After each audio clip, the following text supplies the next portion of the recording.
Hello friends, this is Chhabila here. Welcome to my channel एविरार study centre. इस video में हम क्लास 10 के history chapter number 1 the rise of nationalism in Europe, इसके जो important questions है उसको हम इस वीडियो में डिस्कस करेंगे। ठीक है, उसके साथ साथ लॉन्ग क्वेश्चंस और उसके साथ साथ हम डिस्कस करेंगे एमसीक्यू डिस्कस करेंगे जो कि प्रीवियस ईयर क्वेश्चंस में आया हुआ है। ओके, ठीक है, तो इम्पोर्टेंट क्वेश्चंस हम डिस्कस करेंगे और उसके अलावा हम शायद टॉपिक भी डिस्कस कर सकते हैं। अगर टाइम मिला मुझे तो मैं कर दूंगा, बेफिक्र रहिए। ठीक है, तो देखिए इम्पोर्टेंट क्वेश्चंस, क्वेश्चन नंबर 1 सबसे इम्पोर्टेंट क्वेश्चन ये है। तो इसमें से आप लोगों को शॉर्ट क्वेश्चंस भी मिल जाएगा। ठीक है, ये बेसिकली क्वेश्चन आता है ना गसिब मजीनी क्वेश्चंस आएगा डिफ़िकल्ट। ठीक है, तो क्वेश्चन को समझने में डिफ़िकल्ट लगता है, लेकिन वो लगभग कुछ क्या होता है ना उसको रिलेटेड ही होता है। थोड़ा आप लोगों को माइंड करना पड़ेगा, ऐसा नहीं कि इस तरह ही क्वेश्चंस आएगा। ठीक है, तो पहला क्वेश्चन हमारा क्या है, ये देखिए गशिब मजनी राइट ए नोट ऑन गशिब मजनी। ये जो गशिब मजनी थे वो कौन थे और उसने क्या किए थे। ठीक है, उसके बारे में हम देखेंगे। ठीक, तो बेसिकली हम देखेंगे कि गशिब मजनी क्या थी या कौन थी। गशिब मजनी एक पॉलिटिशियन थे, एक जर्नलिस्ट थे और उसके साथ साथ जो एक्टिविस्ट का अर्थ होता है कि वो बेसिकली एक चीज़ के बारे में वो ज़्यादा सोचे या एक्टिव रहे एक चीज़ के बारे में। जैसे कि यूनिफिकेशन ऑफ इटली को यूनिफिकेशन करने के लिए, एकत्रित करने के लिए वहीं एक्टिव रहे, उसको हम एक्टिविस्ट बोल सकते हैं। ठीक है कि नहीं। उसके साथ साथ वो क्या किए, जितने भी रिवोल्यूशनरी मूवमेंट है उसने किए। ठीक है कि नहीं। ठीक है, थोड़ा आप लोग पढ़े नहीं हैं टॉपिक सब्जेक्ट तो आप लोग को डिफ़िकल्ट हो सकता है। ठीक है, तो स्पेसिकली जो इटली यूनिफिकेशन है यूरोप में, इटली यूनिफिकेशन, फ्रांस यूनिफिकेशन, ये अलग अलग था। ठीक है, तो ये बेसिकली जो गशिब मजनी है ये इटली को यूनिफिकेशन एकत्रित करने के लिए यूरोप में ये लगे थे, रिवोल्यूशन करते थे। समझ में आ गया ना। और क्या है देखिए, ये मतलब बहुत ज़्यादा दिया गया है, इतना लिखोगे तो हो सकता है बहुत ज़्यादा मार आ सकता है, लेकिन थोड़ा छोटा भी कर सकते हो अपने हिसाब से। आप अपने मतलब जो छोटा कर सकते हो नोट को, इसमें कोई दिक्कत नहीं है। और क्या क्या इसने देखिए, His effort helped bring out the independent. Obviously, गशिब मजनी एक ऐसे पॉलिटिशियन थे, जर्नलिस्ट थे या एक्टिविस्ट थे, वो बेसिकली इटाली को यूनिफिकेशन करने के लिए लगे पड़े थे। ठीक है, उसके बाद क्या होता है सेकंड पॉइंट, और वो क्या किए थे, मॉडर्न यूरोप मूवमेंट को वो हेल्प किए थे, उसको डिफ़ाइन किए थे। इसका मतलब क्या है, किसके द्वारा डिफ़ाइन किए थे, किसके लिए हेल्प किए थे, democracy in Republican state. Republican state क्या होता है ना, वो उसको जैसे कि मान लो वोमेन को राइट दिया जाएगा, वोट मैन को वोट देने के लिए अधिकार दिया जाएगा। ठीक है, रिपब्लिकन स्टेट ये होता है रिपब्लिकन स्टेट। उसमें डेमोक्रेसी भी आएगा ऑब्वियसली, क्योंकि वो डेमोक्रेसी पता है डेमोक्रेसी होता है क्या है, जो जहाँ पर लोग अपने लीडर को चूज कर सकते हैं। तो उस तरह के एक माहौल बनाने के लिए, उस तरह के एक स्टेट बनाने के लिए ये सोचते थे। और क्या 3 number point, Mazzini was a fervent advocate of republicanism and envisioned and a united free and independent Italy. देखिए ये बेसिकली क्या करते थे, ये एक रिपब्लिकनिज्म थे। रिपब्लिकनिज्म का अर्थ क्या होता है, ये बेसिकली होता है कि ये सोचते हैं लोगों के बारे में। रिपब्लिकनिज्म रिपब्लिक के बारे में सोचते हैं। पब्लिक इसमें क्या आ रहा है, पब्लिक बेसिकली आ रहा है ना, तो पब्लिक के बारे में ये सोचते थे। ऐसा एक एडवोकेट थे, वो क्या सोचते थे ना, इटली को इंडिपेंडेंट बनाना है, फ्री बनाना है और यूनाइटेड करना है, यूनिट करना है, वो ऐसा सोचते थे। ये ध्यान में रखना है। और क्या, और उसके साथ साथ देखिए जो गरिबल्दी थे, एक लीडर थे, वो भी इसके साथ मतलब क्या बोलेंगे हम उसको कहेंगे तो वो उसके अगेंस्ट में थे। ठीक है कि नहीं। और वो भी अगेंस्ट मतलब क्या है, ऐसा नहीं कि वो गरीबल्दी जो है वो टोटली एनिमी थे, ऐसा नहीं है। लेकिन ये इनका भी सोच था ऐसे जैसे मजनी का था। लेकिन मजनी जो गसिफ मजनी थे, ये बेसिकली किसी को ना मतलब कि अपने जो रिपब्लिकन आइडिया था उसके आसपास आने नहीं देते थे। मतलब उसको मतलब वो अपने हिसाब से बोलते हैं ना कि वो रिपब्लिकन आइडिया जो था वो उसके आइडिया को ही रखते थे, अपने आइडिया को ही हमेशा वो क्या बनाते थे, वही आइडिया राइट है और ये आइडिया उस आइडिया में वो चलते थे। ये कई बार सच ठीक होता है, लेकिन ऐसा भी नहीं होना चाहिए। मतलब एक ही रास्ते में चलते थे अगर कहेंगे तो। समझ में आ गया ना कि मान लो कि गसी मजनी जो थे वो गरीबल्दी के अगेंस्ट एक तरह के थे, उसके जो हम कहेंगे तो आसपास थे ना गरीबल्दी, लेकिन गरीबल्दी की ये बात सुनते नहीं थे। क्यों सुनेंगे वो? क्योंकि वो उनका आइडिया जो है वो एक्चुअली राइट था, जो गसी मजनी के थे वो राइट था। ओके, तो इसलिए वो सुनते नहीं थे और सब लोग पसंद भी करते थे गसी मजनी को। और यहाँ पर एक चीज़ है, यहाँ पर हाउस ऑफ सवे मतलब एक जैसे पार्लियामेंट जैसे होता है या कि बिल्डिंग होता है, उसको हाउस ऑफ सवे कहते हैं। Mazzini was the spiritual force. Number 5 point क्या हो सकता है? Mazzini was the spiritual force of the internal resurrection. He join the Carbonari. देखिए मजनी का आइडिया तो मैंने कहा कि ये नेक था, अच्छा था, क्योंकि वो रिपब्लिकनिज्म थे ना, पब्लिक के बारे में सोचते थे। और वो कार्बोनरी एक पार्टी था, एक ऑर्गेनाइजेशन था, उनके साथ ज्वाइन किए। और जो कार्बोनरी था ये बेसिकली रिवोल्यूशन करते थे। किसके अगेंस्ट रिवोल्यूशन करते, ये भी ध्यान में रखना है।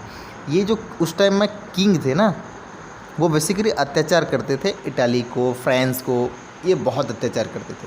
तो इसके लिए इसके अगेंस्ट में जब रिवोल्यूशन करते थे तो उस टाइम में 1830 में इनको अरेस्ट किया गया था, ठीक है। और एक 1 ईयर के लिए उनको अरेस्ट किया गया, लेकिन उसके बाद वो क्या किए, वो चले आए। और उन्होंने क्या किया ना, एक यंग इटाली बनाया है। ये क्वेश्चन आता है, शॉर्ट क्वेश्चन आता है, यंग इटाली किसने बनाए? तो गसी मजनी ने बनाए। कहाँ बनाए? ये बनाए मार्शलाइज में, ठीक है। और उसके साथ साथ यंग यूरोप बनाए। ये भी क्वेश्चन आता है भाई, यंग यूरोप कहाँ बनाए? बर्नी भी वो जो भी बोल सकते हैं। क्वेश्चन आता है यंग इटाली किसने बनाया? गसी मजनी। यंग यूरोप किसने बनाया? गसिफ मजनी, ठीक है। और इसमें बहुत सारे लोग ज्वाइन भी किए थे, पोलैंड के, फ्रांस के, इटाली के, जर्मनी के, सब ज्वाइन किए थे।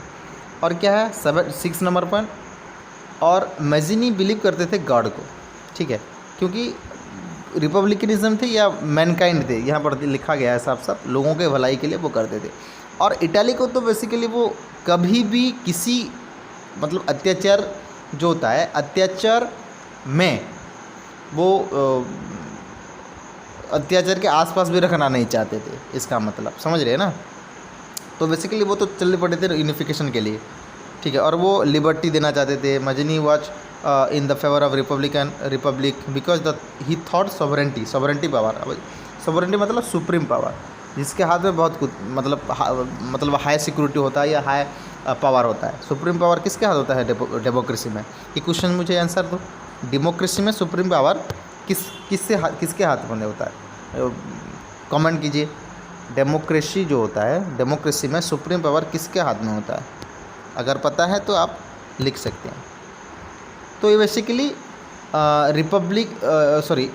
जो सॉवरेंटी पावर है वो लोगों के पास होना चाहिए, ऐसे सोचते थे, ठीक है। और क्या है,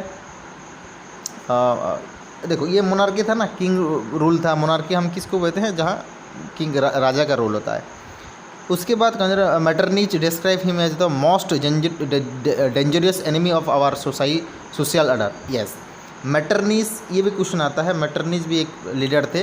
वो क्या सोचते थे ना, ये जो डेंजरियस एनिमी, इसके इनके बारे में वो बोलते थे the most dangerous enemy of our social order. ये तो आइडियाज़ इनका अच्छा था और ठीक भी था, सब लोग सपोर्ट करते थे, क्योंकि वो लोगों के बारे में बोलते थे ना, कि मैनकाइंड के बारे में बोलते थे, लोगों के भलाई के लिए बोलते थे। ऐसा कुछ गलत काम तो नहीं किया है, लेकिन ये बहुत ऑब्वियसली डेंजरियस आर्मी बोलते थे। किसमें? डेंजरस एनिमी बोलते थे। किसने कहा था? ये क्वेश्चन भी आता है, मैटरनीज। मैटरनीज ने कहते थे किसको? गशिम मजनी को। और क्या होता है 7 नंबर पे, Young Italy attempt many insurrection but were unsuccessful. Obviously जो यंग इटाली था ना, वो यंग इटाली बेसिकली बहुत कुछ किया, मजनी भी बहुत कुछ किए, लेकिन in the end Mazzini was also failed. ठीक है, वो भी फेल हो गए। उनकी जो लीडरशिप बेसिकली तो बहुत अच्छा था, लेकिन तब भी लीडरशिप के अच्छा होने के बाद भी ये लोग कुछ कर नहीं पाए। मतलब फाइनली उनका जो एम्स था वो डिस्ट्रॉय हो गया। उसके साथ साथ जितने भी वो हम कहेंगे तो पॉलिटिकल ऑर्गेनाइजेशन किए थे, सब कुछ वो टूट गया। ठीक है, ये सब कुछ लिखा गया है। इतना लिखोगे आप एक एक पॉइंट करके तो बहुत अच्छा मार्क आ सकता है। ठीक है, और एक क्वेश्चन हम देखेंगे, important questions. Right A note on Frankfurt parliament. Frankfurt parliament के बारे में हमें लिखना है। अच्छा, पार्लियामेंट तो आप लोगों को पता है कि वो पार्लियामेंट होता क्या है। बेसिकली जहाँ पर रूल्स बनाया जाता है या कुछ डिस्कस किया जाता है, उसको पार्लियामेंट बोलते हैं। ठीक है, संसद जिसको बोलते हैं। तो एक फ्रैंकफर्ट पार्लियामेंट था, उसके बारे में हम डिस्कस करेंगे। ठीक है, और वो कहाँ का था? बेसिकली जर्मन का था। ठीक है कि नहीं? देखिए, ये कहाँ कब बना ना, 1848 से 49 इसके बीच में बना था। और ये बेसिकली कन्वर्टेड फ्रैंकफर्ट में हुआ था, जर्मनी के फ्रैंकफर्ट में हुआ था। ठीक है, 1848 को। तो ये जो बना था, ये बेसिकली कैसे बना था ना, लिबरल रिवोल्यूशन के बाद बना था। लिबरल में उदारवाद। ठीक है, लिबरल मतलब किसके सोचना है ना, अच्छे, जो अच्छा होता है उसके बारे में सोचना। लिबरल होता है ना, उदार रहते हैं, जो अच्छा है, भलाई है, ठीक है, वो करना, उसको लिबरल रिवोल्यूशन कहते हैं। देखिए, ये जो पार्लियामेंट था, ये जर्मन लिबरल्स का था, जो लिबरलिज्म को सपोर्ट करते थे। उनके एक कॉल्ड था कि पार्लियामेंट बनाएंगे। ओके, असेंबली, पार्लियामेंट बनाने के लिए असेंबली लगाया गया जर्मन में। और ये कब लगाया गया असेंबली? मार्च 1848 को एक असेंबली पार्लियामेंट रखा गया, असेंबली रखा गया। ठीक है, और बहुत सारे लोग यहाँ पर जुड़े भी। ठीक है, बहुत सारे मेंबर्स भी जुड़े थे। ठीक है, किस लिए? क्योंकि उस टाइम में जर्मन में ना वो तो फ्रीडम के लिए वो लड़ रहे थे। तो सब लोग कुछ ना कुछ समझ रहे थे, क्या करेंगे, क्या कैसे करेंगे, हमें यूनिफिकेशन चाहिए, ऐसे सोचते थे। सब लोग आकर पार्लियामेंट में ज्वाइन किए, असेंबली में, पार्लियामेंट नहीं, असेंबली में ज्वाइन किए थे। उसके बाद, और ये बेसिकली जर्मन का मेन मुद्दा क्या था? ये बेसिकली यूनिफिकेशन के लिए ना, जर्मन का यूनिफिकेशन के लिए। इटाली का यूनिफिकेशन के लिए तो वो गसिम मजे ने किए थे। ओके, फ्रांस का यूनिफिकेशन हुआ था, अभी तो जर्मन का हो रहा है ना। तो जर्मनी का यूनिफिकेशन बेसिकली कौन किया था? ये जो फ्रैंकफर्ट पार्लियामेंट है, ये जब बना ना, तब जाके सब लोग सोचते थे। ठीक है, सब लोग सोचे कि नहीं, ये करना ही ज़रूरी है, यूनिफिकेशन ज़रूरी है। ठीक है, तो ये सोचते थे। उसके बाद, और यहाँ पर कौन कौन से स्टेट देखिए, the conflict among the traditional separate German state notably Austria and Prussia made progress difficult. मतलब कि जो ऑस्ट्रिया था और एक प्रूसिया था, इनके वजह से जर्मन स्टेट को थोड़ा दिक्कतें आ रहा था यूनिफिकेशन के लिए। ठीक है, तो इसलिए इन लोगों ने क्या किया, फाइनली जो पार्लियामेंट है वो बहुत कुछ करने के बाद फ्रैंकफर्ट पार्लियामेंट बना। ठीक है, और ये लोग सोचते थे कि जर्मन जो स्टेट्स हैं वो फेडरल कॉन्स्टिट्यूशन हो सकता है और करेंगे भी, ऐसे सोचते थे। ओके, और फाइनली इनको क्या किया गया, एक राजा था, किंग था या मोनार्की का जो हेड होते हैं, फ्रेडरिक विलियम 4। ठीक है, इनको कहा गया कि भाई हम पार्लियामेंट बना रहे हैं, फेडरल कॉन्स्टिट्यूशन बना रहे हैं, आप यहाँ पर ज्वाइन कीजिए और हमें साथ दीजिए। ऐसा नहीं कि मोनार्की को हम नहीं तोड़ रहे हैं, आप लोग भी रहेंगे, हमें कुछ फ्रीडम चाहिए, ऐसा सोचते थे। जो प्रूसिया के थे, ठीक है, प्रूसिया कहा था ना कि ऑस्ट्रिया और प्रूसिया वो दिक्कतें दे रहे थे, तो इसलिए उनको बुलाया गया, लेकिन उन्होंने मना कर लिया साफ। फ्रेडरिक विलियम आईवी जो है वो मना कर लिए। और क्या हुआ था, ये most of the representatives withdraw and the remainder were display. उसके बाद क्या हुआ ना, बोलते हैं ना अच्छे काम कि अच्छे लोग हमेशा टिके नहीं रहते, कभी टिके नहीं रहते, इसलिए ये जो फ्रैंकफर्ट पार्लियामेंट था ये भी डिस्प्रेस्ड हो गया, ख़त्म हो गया।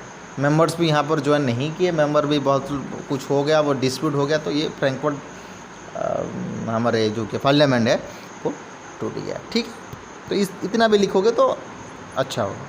ठीक है, देखिए मल्टीपल चॉइस क्वेश्चन देखते हैं, फटाफट आंसर करते हैं। और ठीक है, तो पहला क्वेश्चन क्या बोल रहा है, who among the following hosted the Congress at Vienna in 1815। 1815 में जो वियना में जो असेंबली हुआ था या कुछ डिस्कस हुआ था कांग्रेस का, किसने होस्ट किए थे, ये ध्यान में रखिए। किंग ऑफ द नेदरलैंड्स, गसे Mazzini, Duke Metternich, Otto von Bismarck. तो ये आंसर हो जाएगा ड्यूक मेटरनिच। ठीक है, ड्यूक मेटरनिच ने होस्ट किए थे। फटाफट जाएंगे, आप लोग देख सकते हैं। हुई is one of the following is true about the, देखिए ये 2012 में आया था। हुई is one of the following is true about the treaty of Constantinople. Constantinople में जो ट्रीटी हुआ था 1830 में, इसमें से कौन सा राइट है। ठीक है, क्वेश्चन नंबर 2 का देखिए, it recognise Turkey as an independent nation ना।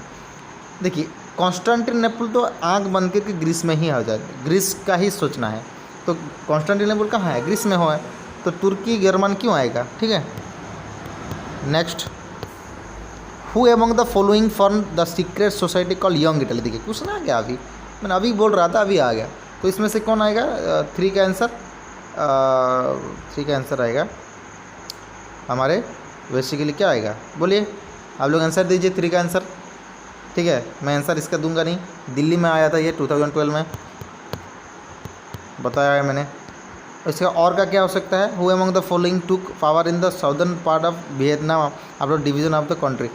हाँ, साउदर्न पार्ट ऑफ जो वियतनाम की, जो वियतनाम पता है ना, वियतनाम जो हुआ था चाइना और इसके बीच में जो वार हुआ था, वो आप लोग पढ़े होंगे तो पता होगा, नहीं पढ़ेंगे तो वो पढ़ना चाहिए, उसके बाद हो जाता है।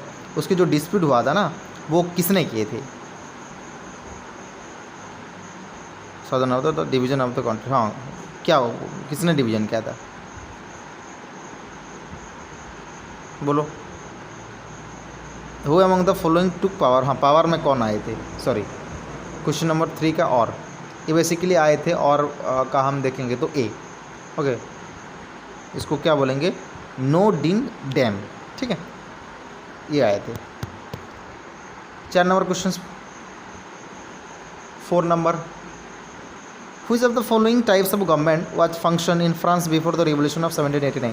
Obviously अभी तो मैंने बताया कि उस 1789 के पहले क्या था, कौन से गवर्नमेंट था।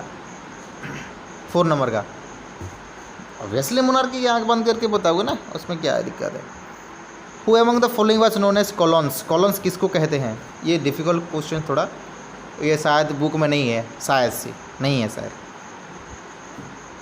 क्या होगा और का ए। ठीक है, French citizens living in Vietnam. हाँ, वियतनाम में जो सिटीजन रहते थे, हाँ ये है अभी याद आया, वियतनाम में जो रहते हैं, वियतनाम में जो फ्रेंच सिटीजन रहते थे उनको हम बोलते थे। हुई is among the following statement is false. इसमें से फॉल्स कौन सा है, किसके हिसाब से, एक्ट ऑफ यूनियन 1707, जो एक्ट हुआ था 1707 में, उसका क्या फॉल्स है उसके रिगार्डिंग, फटाफट कहिए। 5 number answer B, it was an agreement between England and Ireland के वजह कुछ एग्रीमेंट हुआ था 707 में। और नेक्स्ट क्वेश्चन क्या है, which of the following statement was ruled bye an Italian princely house before the unification of Italy. हाँ, इसमें से कौन से जो स्टेट है रूल किया था, रूल हुआ था किसके, इटालियन प्रिंसली हाउस के द्वारा। ठीक है, before unification of Italy, Italy के यूनिफिकेशन के पहले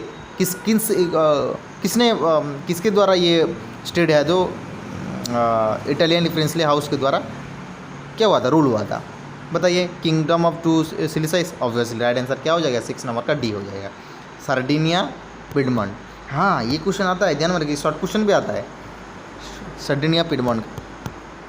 which of the following statement is not true about गसिम मजनी। गसिम मजनी के बारे में कौन सा ट्रू नहीं है, अभी तो बताया मैंने। He want to unite, obviously Italy republic करते थे, यंग इटली का गए थे, मोनार्की को मतलब क्या करना चाहते थे, हटाना चाहते थे। ही वॉज एक्सलाइट अटेम्प्टिंग रिवोल्यूशन, ऐसा कुछ नहीं था। तो राइट आंसर हमारा क्या होगा, डी। तो डी इनमें से गस्सी मजनी का कुछ लेना देना नहीं है। हु सेड व्हेन फ्रांस नीच the rest of Europe catch cold, अगर फ्रांस कुछ छींक देगा तो टोटल यूरोप को क्या हो जाएगा ना, कोल्ड हो जाएगा। तो उसमें किसने किसने कहा, ये गरीबल्दी ने कहा था ना, मजनी। देखो क्वेश्चन आता है, ये बार बार क्वेश्चन आता है, ध्यान में रखिए। कौन सा आएगा, 8 नंबर।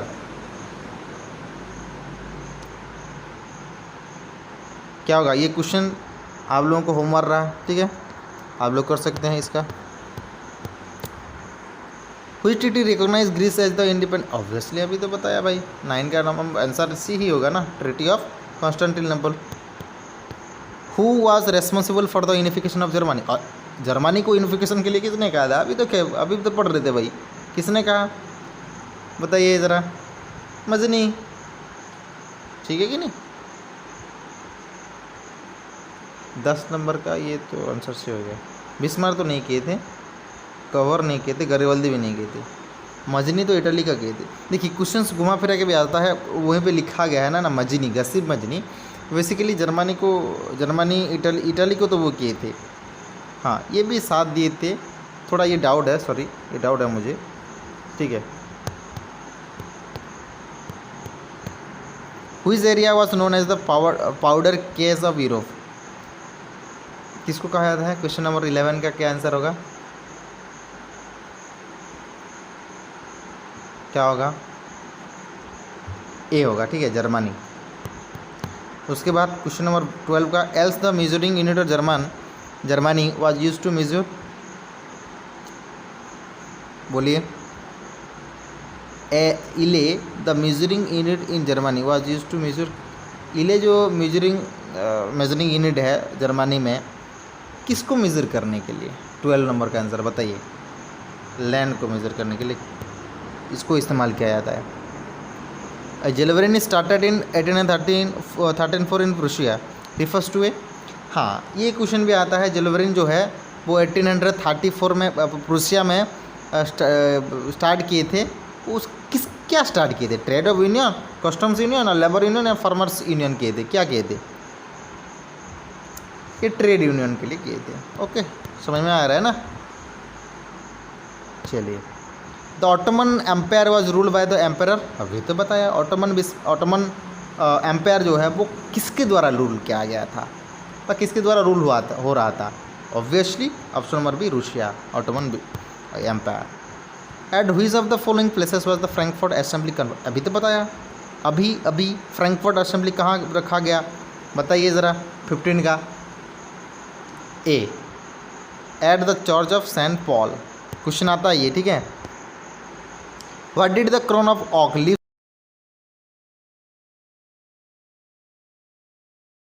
सिंबल इज, हाँ ये क्वेश्चन भी आता है। ये डिफ़िकल्ट क्वेश्चन नहीं है, थोड़ा सा हम पढ़ना पड़ेगा तब आएगा। ये जो क्राउन ऑफ ओक्स लीव्स है, इसका सिंबल क्या होता है, ये देखिए आपकी बुक में सब लिखा होगा कि इसके सिंबल क्या होता है, ठीक है, वो पढ़ लेना। What did the crown of oak leaves symbolise, 16 number का आंसर डी, क्या होगा, डी होगा, टॉलरेंस, स्वेंसनू, ठीक है। By which of the following treaties was the United Kingdom of Great Britain form, हाँ कौन से ट्रीटी में जो ग्रेट ब्रिटेन है बना था। 17 नंबर का आंसर फटाफट दीजिए, एक्ट ऑफ यूनियन, ठीक है। राइट आंसर क्या हो जाएगा, एक्ट ऑफ, ये देखिए ट्रीटी ऑफ वर्साइलेज, ये तो हम पढ़े थे, कहाँ पर पढ़े थे, जब मैं पढ़ा रहा था वो कहाँ, क्लास 9 में ये पढ़े थे, ट्रीटी ऑफ वर्साइलेज पढ़े थे कि नहीं, ठीक है। जो भी क्लास 9 के स्टूडेंट देख रहे होंगे उनको पता ही होगा। उसके बाद राइट आंसर हमारा क्या है, ऑप्शन नंबर बी हो गया, Act of union.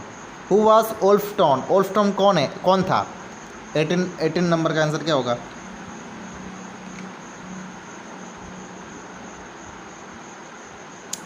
Eighteen number का आंसर क्या हो सकता है, ओके बी हो जाएगा इससे आंसर, ठीक है। An Irish Catholic who revolt against British dominance के अगेंस्ट इसने रिवोल्ट किए थे, ठीक है। वो क्या है ना, इरिक कैथोलिक है, समझ में आ रहा है ना जो क्या बोल रहा हूँ मैं। 19 which of the following best explain utopian society, utopian society जो होता है उसके बारे में क्या ये जो है बेस्ट एक्सप्लेन किया गया है। 19 नंबर का आंसर बताइए ज़रा फटाफट। देखिए इसके बारे में बताया गया है, सी एन आइडियलिस्ट सोसाइटी, ये एक आइडियलिस्ट सोसाइटी है वो को that can never be achieved, ठीक है। उसके बाद 20 आफ्टर द फ्रेंच रिवोल्यूशन, ठीक है, फ्रेंच रिवोल्यूशन के बाद the right of vote was given to, किसको दिया गया फ्रेंच रिवोल्यूशन के बाद? जब फ्रेंच रिवोल्यूशन हुआ था ना 1789 में, उसके बाद क्या हुआ था, किसको राइट दिया गया? 20 नंबर आंसर बताइए, किसको दिया गया? All property owning male citizen of the country, सिर्फ मेल सिटीजन को दिया गया, वुमेन को अभी नहीं दिया गया है। The main function of the Prussia Zollverein was to, ये प्रूसिया जेलोवेरिन जो जेलोवेरिन थे वो उनका काम क्या था, मेन काम?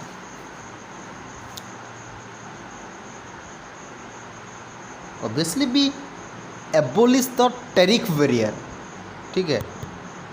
Which of the following groups of powers collectively defeated Napoleon? अभी तो देखो नेपोलियन के बारे में अगर हम देखेंगे तो वो तो क्लास 9 में भी है, ठीक है कि नहीं, उसके बारे में भी है क्लास 9 में नेपोलियन के बारे में है ना, नेपोलियन के बारे में है या एडल्फ हिटलर के बारे में है, थोड़ा मैं भूल गया हूँ, हाँ एडल्फ हिटलर के बारे में, सॉरी पता नहीं, सॉरी नेपोलियन या एडल्फ हिटलर को उसके किसके बारे में है सर। तो 22 नंबर का जो है वो क्या आंसर होगा ना, ऑस्ट्रिया, प्रूसिया, रूसिया, ब्रिटेन, ठीक है।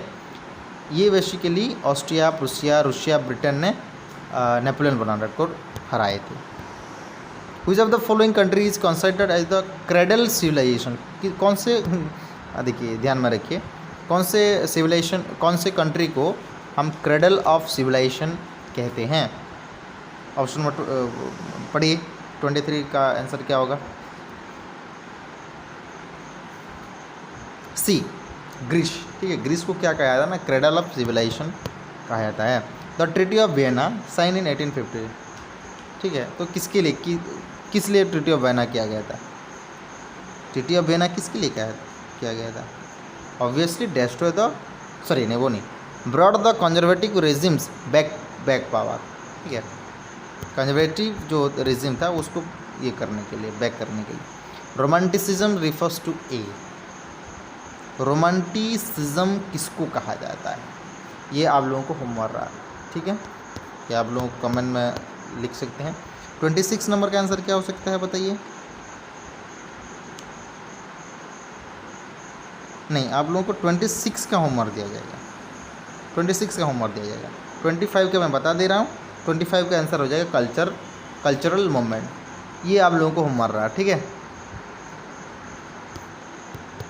27 नंबर बताइए, which of the following is an allegory attribute for liberty?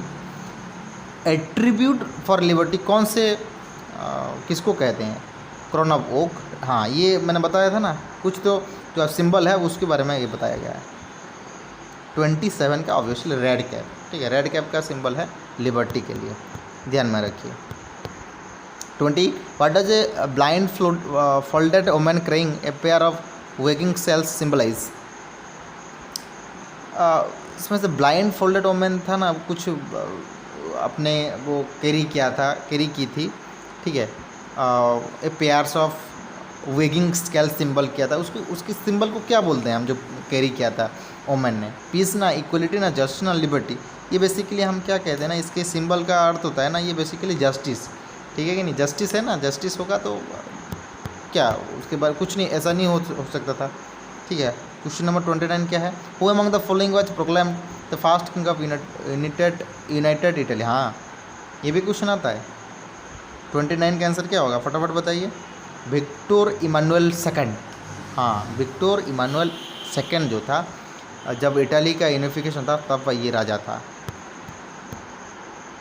A nation state is state where, nation state क्या होता है? ये सिंपल क्वेश्चन है। D a state where people live in common territory, develop a sense of identity and share a common history, यहाँ पर वो लोग क्या करते हैं, लेते हैं कॉमन टेरिटोरी में रहते हैं, उनको डेवलप करते हैं क्या, जो अपने वो सेंस ऑफ आइडेंटिटी, और शेयर करते हैं कॉमन हिस्ट्री, जो घटा हुआ है वो सब कुछ तो याद मतलब शेयर करते हैं, उसको बोलते हैं हम।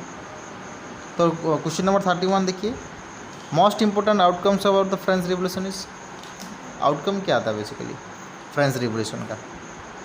31 का बताइए। C transfer sovereignty from the monarchy to French city, ठीक है, मोनार्की को उसको अलग करना था।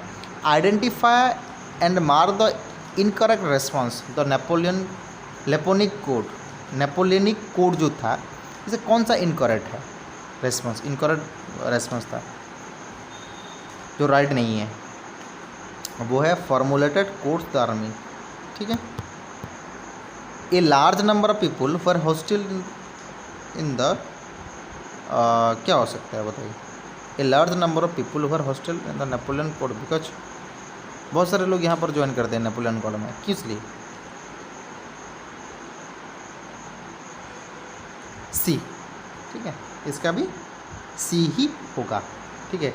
Administrative changes did not go hand hand with the political freedom. उसके बाद last question, for the middle class of Europe the most important feature of liberalism was, क्या था लिबरलिज्म का बेसिकली इंपॉर्टेंट पॉइंट कौन सा था?